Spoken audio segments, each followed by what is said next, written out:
করব, আমি দান করব। যারা আজকে কৃপণ দান করতে চান না তারা সেদিন আফসোস করবেন, আর সেদিন কি বলবেন? ফাআসাদদাকুম মিনাস সালিহিন, নেককার ব্যক্তিদের সঙ্গী হব।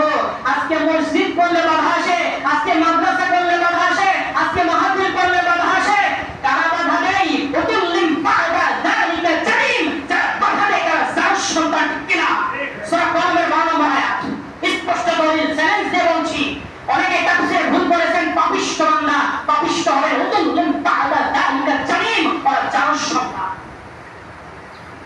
যারা ভালো কাজে বাধা দেয়, আল্লাহর কাজে বাধা দেয়, তারা ভালো হতে পারে? আরে আল্লাহর কাজে বাধা দেয় আবু জাহেল, আর আল্লাহর কাজে বাধা দেয় নমরুদ, আর আল্লাহর কাজে বাধা দেয় ফিরআউন। তাদের উত্তরসূরি কারা? মন খারাপ করেন না, আল্লাহর সাথে পাল্লা দিয়ে কোনো লাভ হবে না। আল্লাহর দ্বীনি কাজ চলতেই থাকবে, বাধার মাধ্যম দিয়ে আপনি ক্ষতিগ্রস্ত হবেন। তার দলিল সূরা মুনাফিকুনের 9 নম্বর আয়াত। আল্লাহর জিকির থেকে যদি আপনার সম্পদ, আপনার আত্ম অহংকার, আপনার বলবর্ত যদি ভিন্ন রাখে, আপনি ক্ষতিগ্রস্তের অন্তর্ভুক্ত হবে।